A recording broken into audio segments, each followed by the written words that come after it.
जय गुरु जी संगत जी। ओम नमः शिवाय। शिवजी सदा सहाय। ओम नमः शिवाय। गुरु जी सदा सहाय।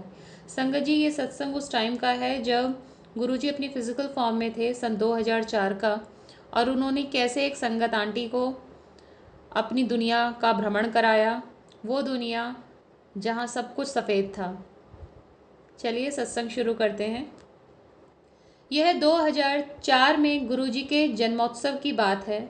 मेरी पत्नी अंदर मुख्य हॉल में बैठी थी और मैं रसोई घर के सामने अपनी सेवा में कार्यरत था। हॉल के अंदर से लगभग 50 अनुयायियों को एक वक्त पर बाहर लंगर के लिए लाया जा रहा था, ताकि गुरुजी के सामने कुछ और संगत को लाकर बिठाया जा सके। अचानक ही कुछ समय के लिए रसोई घर से लंगर का परोसना रुक गया। उसी वक्त ही एक बड़ी संख्या में पंजाब से संगत आई और हॉल में प्रवेश कर गई। संगत की इस भीड़ के कारण मेरी पत्नी ने खुद को गुरुजी के एकदम सामने पाया। वो दाएं बाएं किसी भी दिशा में नहीं जा सकती थी। सेवादारों ने संगत को जो जहां था वहीं बैठ जाने का निर्देश दिया। मेरी पत्नी गुरुजी महाराज के एकदम साथ बैठने की हिम्मत नहीं कर पा रही थी। गुरुजी ने उसको देखा और उसे वहीं बैठ जाने को कहा। गुरुजी ने स्वयं अपनी जूती उतार दी और आसन पर चौकड़ी लगाकर बैठ गए, ताकि कुछ और जगह बन जाए और मेरी पत्नी आराम से बैठ जाए। वो जैसे बैठी, पीछे के संगत के धक्के के कारण वो गुरुजी के थोड़ा और भी करीब खिसक गई। वो महाराज के इतने पास बैठी थी कि गुरुजी की पवित्र जूतियां उसके दाहिने घुटने को छू गई। बहुत बड़ा आशीर्वाद। जैसे ही रसोई घर से कुछ देर के बाद फिर से लंगर परोसना शुरू हुआ, उसको उठकर बाहर आना था। उठते समय उसको अपने दाहिने घुटने में, वहीं जहां उसे जूतियों ने छुआ था, बड़ी तीव्र पीड़ा का अनुभव हुआ। उसने मुझे बाद में बताया कि वो उसकी जिंदगी में अनुभव की हुई सबसे कष्टदायक पीड़ा थी। हर कोई यह ही सोचेगा कि वो गुरुजी के इतने पास बैठी थी और अनजाने में गुरुजी की जूतियां को छू लिया था, तो इससे बड़ा कोई और आशीर्वाद क्या होगा। और ये सच भी है। जैसे ही वे मुख्य हॉल से लंगर के लिए बाहर निकली, उन्होंने खुद को दूसरी ही दुनिया में पाया। वहां लंगर नहीं परोसा जा रहा था। लंबी लंबी दाढ़ी वाले संगत, जिन्होंने सफ़ेद कपड़े पहने हुए थे, आपस में बातें करते हुए, खुशी में, अपनी ही धुन में गाते हुए बस हवा में मानो तैर रहे थे। मेरी पत्नी दर्द के कारण हताश थी, अत्यधिक पसीने में लथपथ थी और रो रही थी। अपना सर दीवार के सहारे टिकाकर मेरी पत्नी ने मुझे ढूंढना शुरू किया। एक संगत से जो उसे कुछ जानी पहचानी लगी, उन्होंने मुझे ढूंढकर यह बताने को कहा कि उसकी तबीयत ठीक नहीं है और उसे तुरंत ही चिकित्सक की मदद की ज़रूरत है। वो चाहती थी कि मैं उन्हें तुरंत ही घर वापस ले जाऊं।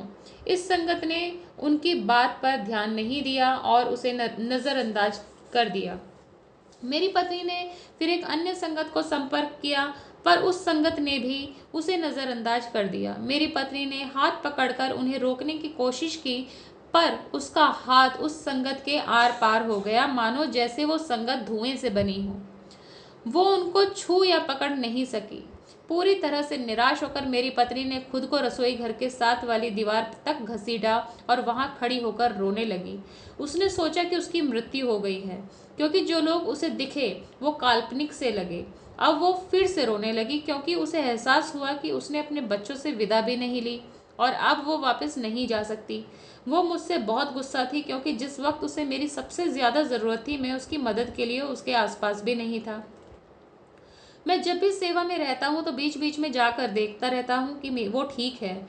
उस दिन भी मैंने यही कोशिश की, पर मैं उसको कहीं भी देख नहीं पाया। मैंने कुछ संगत से भी उसके बारे में पूछा, पर कोई भी यह नहीं बता पाया कि वो कहाँ है। ऐसा लगा मानो वह हवा में कहीं गायब हो गई। यह हमने बाद में समझा कि मैं और मेरी पत्नी एक साथ एक ही समय में रसोई के सामने ही थे, लेकिन वह एक अलग दुनिया में थी। मेरी पत्नी ने देखा कि एक सफ़ेद दाढ़ी वाला व्यक्ति ने उसे कुछ लंगर खाने को दिया। उसने उस व्यक्ति के केवल दाढ़ी और पाँव ही देखे। उसके पाँव देखकर उसे गुरुजी के चरण की याद आ गई। उसने विरोध किया कि उसे बहुत दर्द हो रहा है और वो कुछ भी नहीं खाना चाहती, परंतु फिर भी उसके हाथ में थाली आ गई। उसने ध्यान दिया कि थाली में लंगर जैसा खाना हम खाते हैं वैसा नहीं था, बल्कि एक कोयले जैसा काला पदार्थ था। वो व्यक्ति उसे थाली देकर गायब हो गया। यह एहसास करके कि उसके पांव गुरुजी के चरणों जैसे थे। उसने अपने आप को किसी तरह उस लंगर को खा लेने के लिए राजी कर लिया। लंगर खाते ही वो थाली उसके हाथ से गायब हो गई। अब उसको ऐसा महसूस हो रहा था कि उसको उल्टी हो जाएगी और वो वहां रसोई घर के सामने उल्टी नहीं करना चाहती थी। उसने बाथरूम जाने का सोचा, पर वो चल ही नहीं पा रही थी। फिर भी जैसे ही उसने बाथरूम जाने का सोचा, वो वैसे ही वहां पहुंच गई। वहां उसने उसी काली पदार्थ की उल्टी कर दी। गुरुजी ही जाने वो क्या था। उल्टी करने के फौरन बाद उसने खुद को वापस सामान्य परिस्थिति में पाया। बाथरूम वैसा ही था जैसा हुआ करता था। वो जगह जहां उसको यह अनुभव हुआ था, जो पूरी की पूरी एकदम सफ़ेद थी, जहां सब ने सफ़ेद कपड़े पहने थे, वह जगह अब गायब हो चुकी थी और मेरी पत्नी वापस मंदिर में थी। जब वो बाथरूम से निकली तो उसका दर्द जा चुका था। वो पैदल चल पाई। सर से पांव तक वो पसीने से भीगी हुई और मुझे ढूंढते ढूंढते मुख्य दरबार हॉल की ओर जाने वाली सीढ़ियों पर आकर बैठ गई। लगभग सुबह के 2 बजे होंगे जब आखिरकार वो मुझे वहां पर बैठी मिल गई। वो काफ़ी बीमार और दुखी लग रही थी। मैं बहुत डर गया।